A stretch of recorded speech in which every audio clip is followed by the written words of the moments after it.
सर्व विद्या दक्ष कन्या विलंबधारिणी है, गम्य भावेन सदा गति दैवधारिणी है।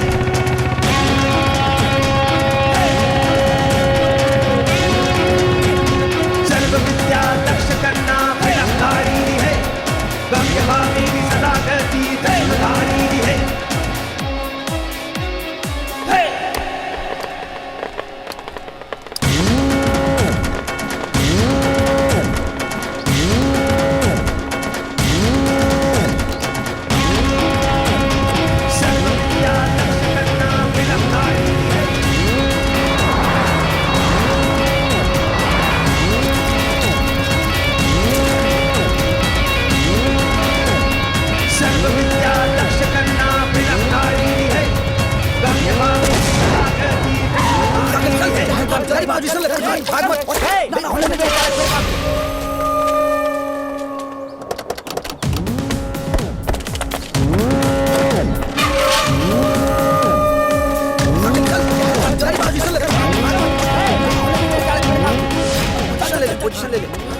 इस पूरी सड़क पर लैंडमाइंस बिछी है ताकि कोई भी बाहरी गाड़ी कोठा गांव में एंटर ना कर सके। अहमद जी, यस मैम। आप सबसे पहले पूरी सड़क पर नाकाबंदी कीजिए। फिर सबसे पहले जल्द से जल्द बॉम्ब स्क्वाड को बुलाकर बॉम्ब डिफ्यूज कराइए। तब तक हम लोग कोठा गांव से वापस आते हैं। जी मैडम। लिसन, आप लोग आधे उधर से जाएं, आधे मेरे साथ इधर चलें।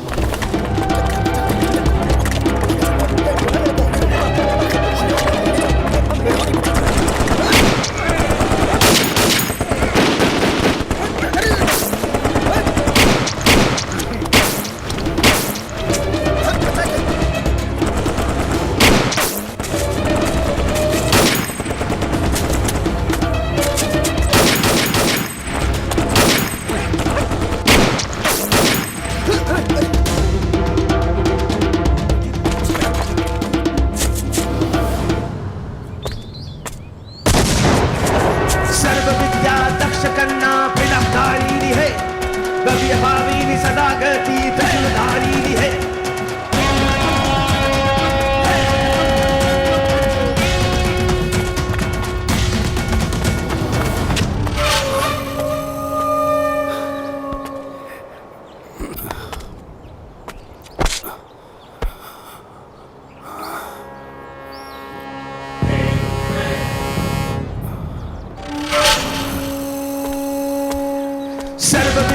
दक्ष कन्या विलंबधारिणी है, गव्य भाविनी सदा गति दैवधारिणी है।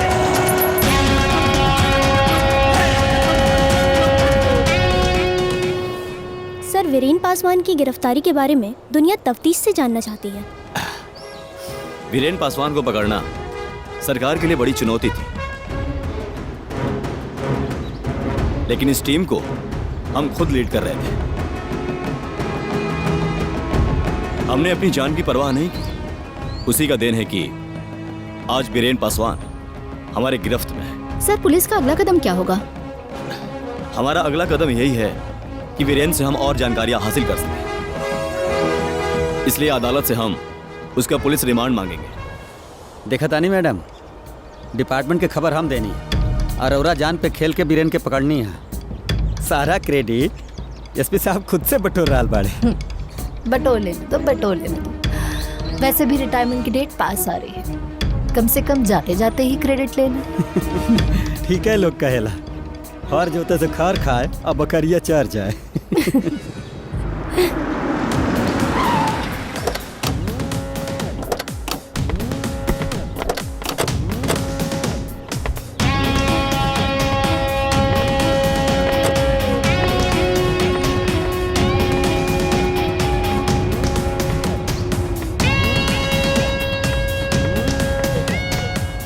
रुको,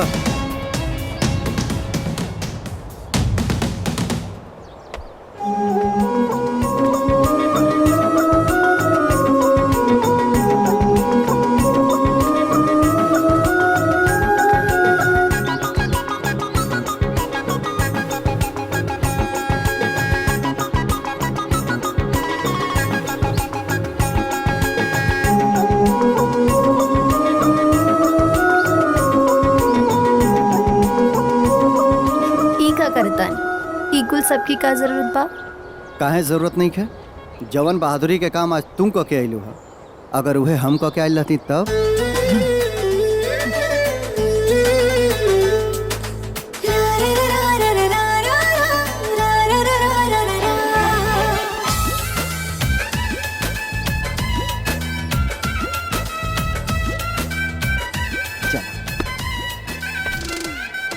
देख रहल बड़ा बबलू बाबू, आजकल के घर में जे 2-4 रुपया कमा लेता, छोट बड़ के लिहाज भुला जाता।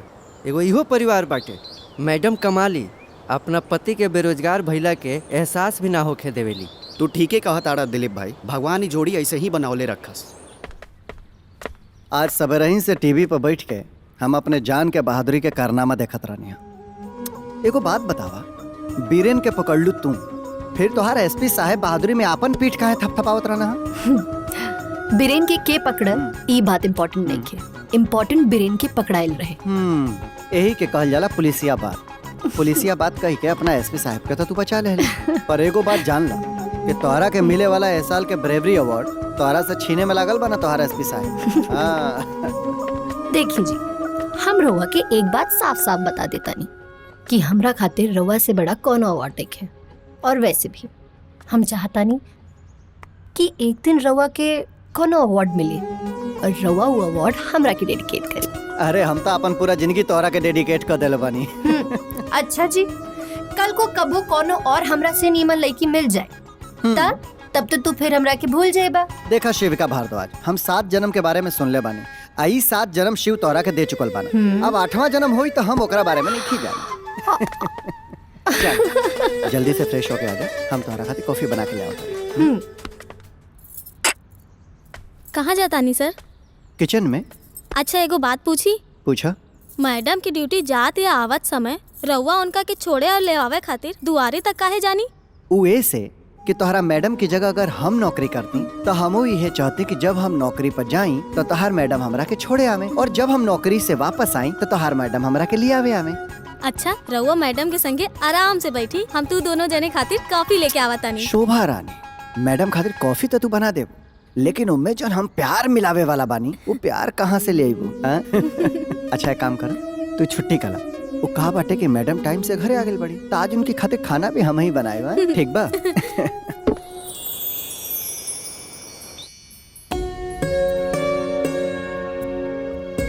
एक बात बता बा रउआ के। कहा? रउआ भीतर ना हमके हमार पापा के परछाई देखेली। बचपन में हम जब भी स्कूल खातिर तैयार होके लगनी तब पापा हमके अपने हाथ से ऐसे ही तैयार करत रहे। सच में? वो लड़की बहुत भाग्यशाली होली जेकरा के अपना पति में अपने पिता की परछाई नजर आवेली, और ऊ में से हमें को भाग्यशाली बानी। तब चलो।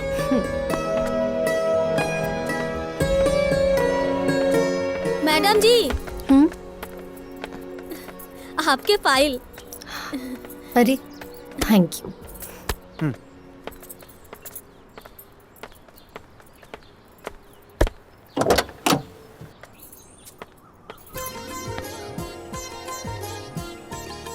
कम से कम पुलिस के वर्दी पहन के तो हमारे पैर मत छुअल करा।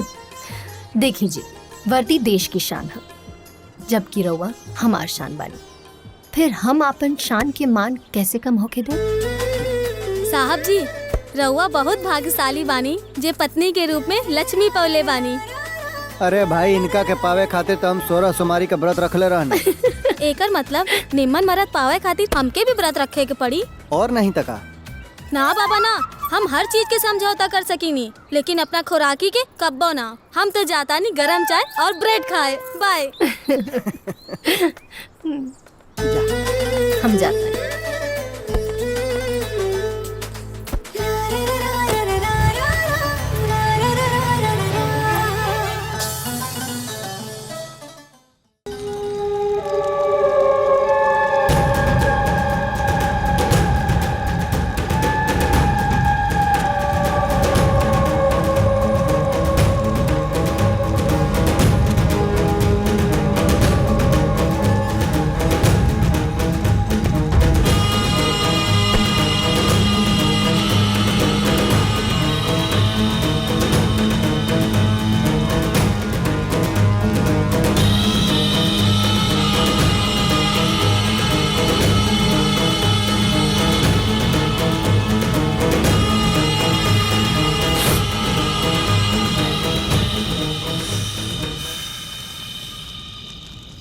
जब तक बीरेन के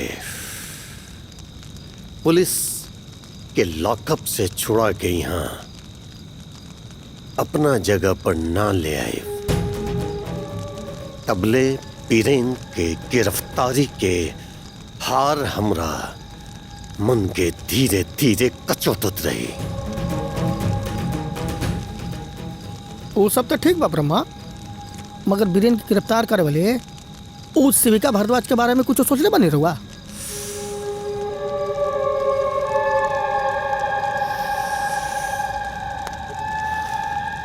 होकर हम ठिकाना लगाते हैं।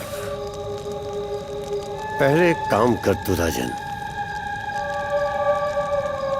ये पता लगाओ कि बीरेन की खबर पुलिस वाला तक पहुंचैलस के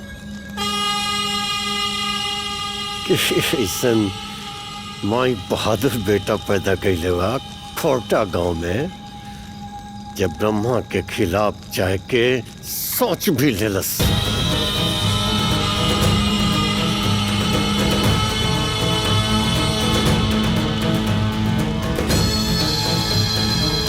तो इसे भी ही फंदा में बहुत दिन से कोनो गर्दन नहीं के समाये।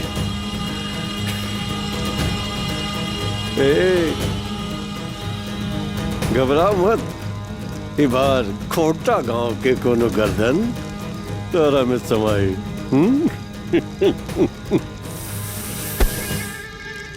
वो गद्दार के पता तो हम 2 दिन में लगा लेंगे, मगर हम मेन हमनी के चिंता के विषय ई बाकी बीरेन के बारे में।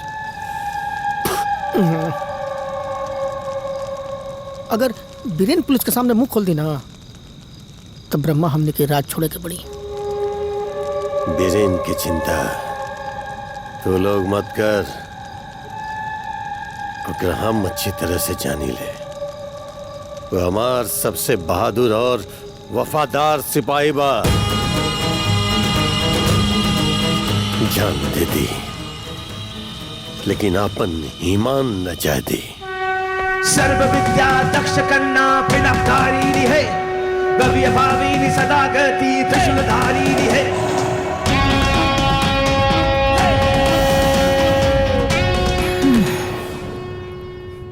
कॉमरेड बीरेन, हाँ आखिरकार पकड़ा ही गया। क्यों करता है वे ऐसा? मेरी बात मान, छोड़ दे ये हथियार और साथ दे सरकार का देश का विकास करने में।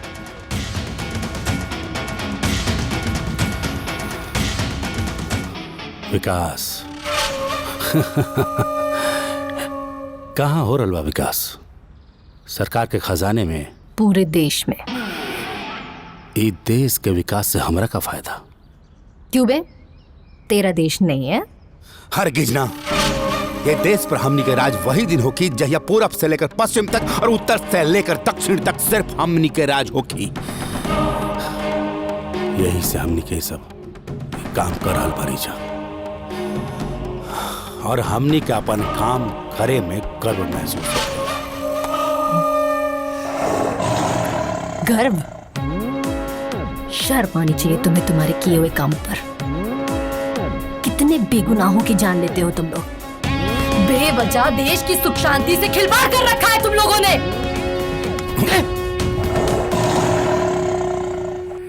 क्या करी? ये देश की सरकार, ये देश के कानून और तोहनी के पुलिस वालन सिर्फ बंदूक के भाषा जाने लो सर, सिर्फ बंदूक के भाषा। मैडम ऐसन करी, राष्ट्रवाद के भाषण हमारा के मत दी। जाई रहुआ अपन काम करी और हमनी के अपन काम करे। अच्छा, कौन सा काम? जहां पर तुम लोग बेचारे मासूमों को बहला फुसलाकर उग्रवादी की गैंग बना रहे हो, वो काम? चल बीरेन, जल्दी जल्दी बता दे कि उस गैंग में कितने लोग शामिल हैं।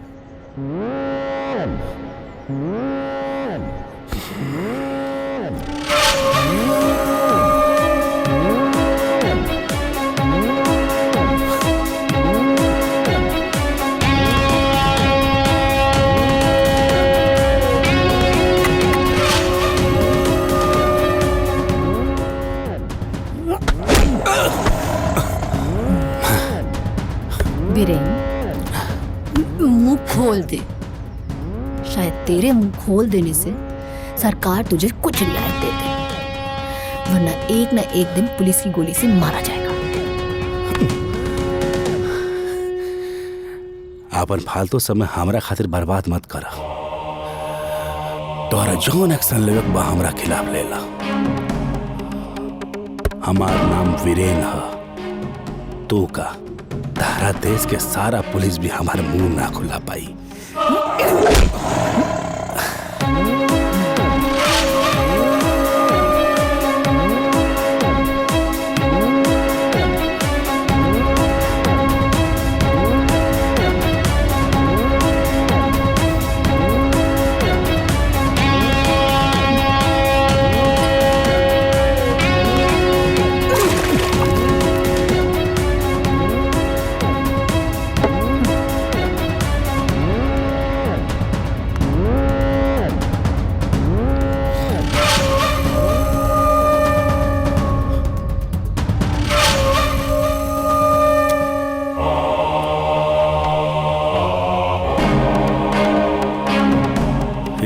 कतरा खून के हिसाब होई। श्रीमती श्विका भारद्वाज, एक एक कतरा खून के हिसाब होई। हेलो। हाँ जी। कहाँ बाड़ू यार, बहुत लेट हो गई बा।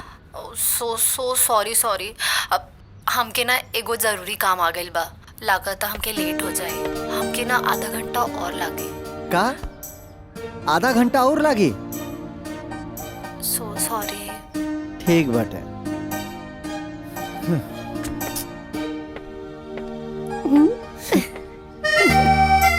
अच्छा जी, आधे घंटे लगे। ज्यादा लेट हो गए? हाँ लेट तो हो गई बा, लेकिन हम वो लोगन से कह दिले रानी भाई मेहरारू हमारा पुलिस वाली है, आधा घंटा 1 घंटा लेट हो ही सकेला। राहुल क्लासमेट और कलीग्स आइल बड़े दोस्त लोगन के बेसी इंतजार करावल ठीक नहीं। रवा हमरा के 10 मिनट दी, हम फटाफट रेडी होके आज बनी। ठीक है, रवा भी तैयार हो जाए।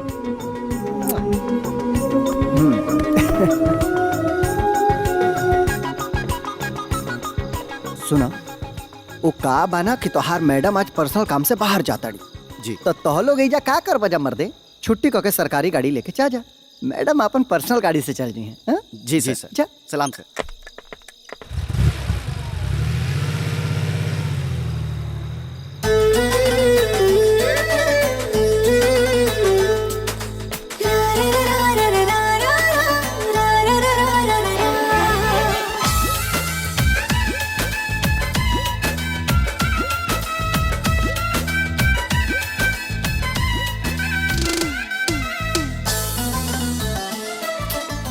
बहुत दिन के बाद तोहरा के रूप में देख ले बनी, मिजाज हमार गड़बड़ा गइल बा।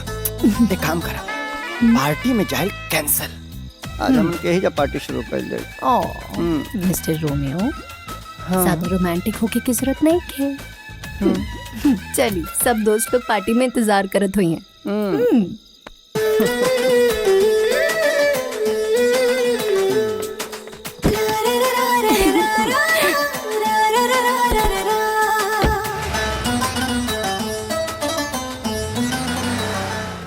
अरे यार, उनको पता करो वो लैला मजनू घर से निकले भी कि नहीं अभी तक। निकल भी गए और आपके पास पहुंच भी गए। वैसे जनाब, अब तो लैला मजनू कहना बंद कर दो। क्यों?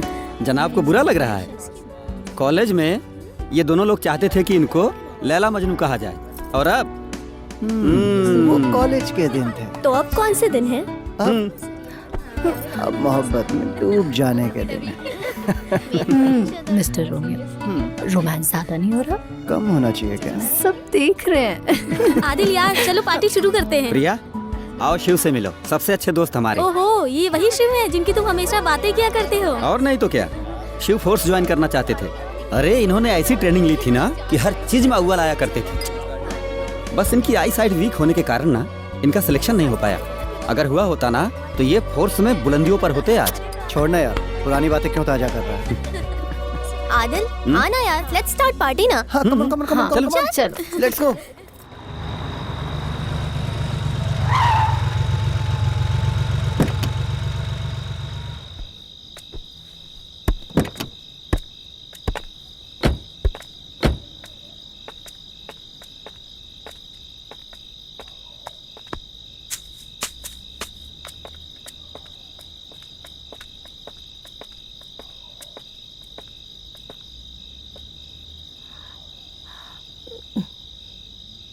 प्रिया, सुप्रिया।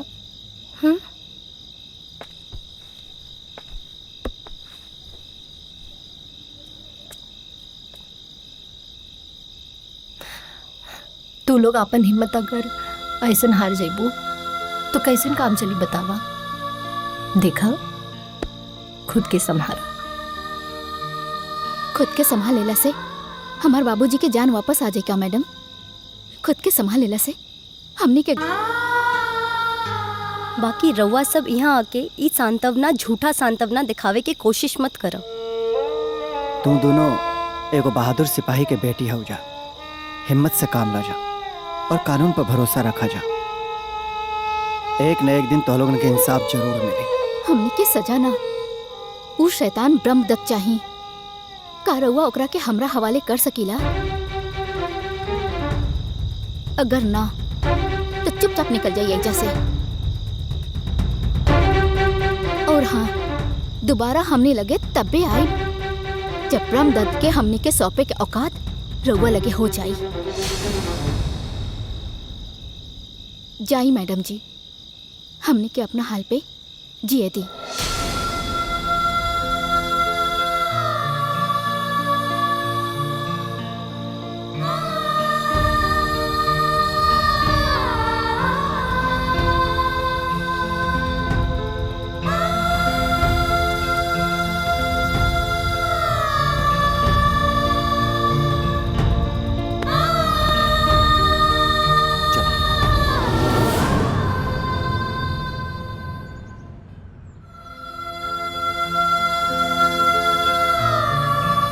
शिविका,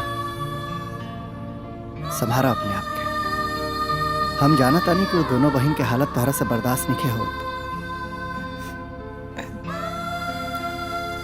का करबो, होनी के यह मंजूर रहे। शिविका, शिविका, शिविका, शिविका, का भाई तू ठीक तो बाड़ू ना? चला हम डॉक्टर को बुलाओ तनी। चला, यही से कहत रहनी है, कोनो टेंशन मत लो। थोड़ा सांस लीजिए, सांस लीजिए। जब से भीटा गांव से आयल बाड़ी तब से ऐसा ही गुमसुम बाड़ी। हमके तो बुझाता कोनो बात के सदमा लागल बा।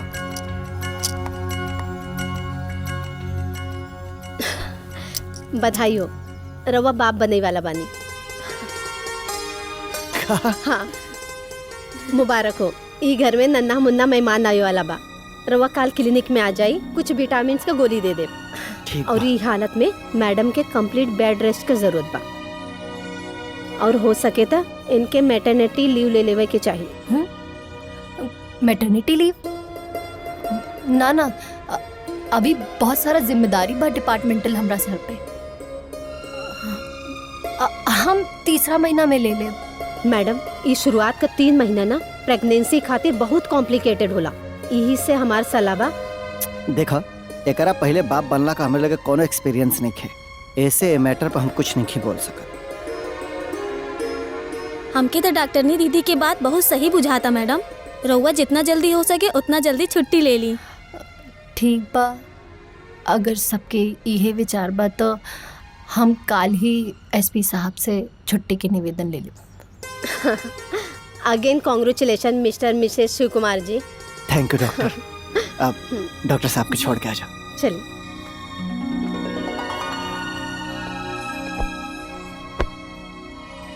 शिविका, आज हम बहुत खुश बने और इस सिर्फ तुम्हारा वजह से।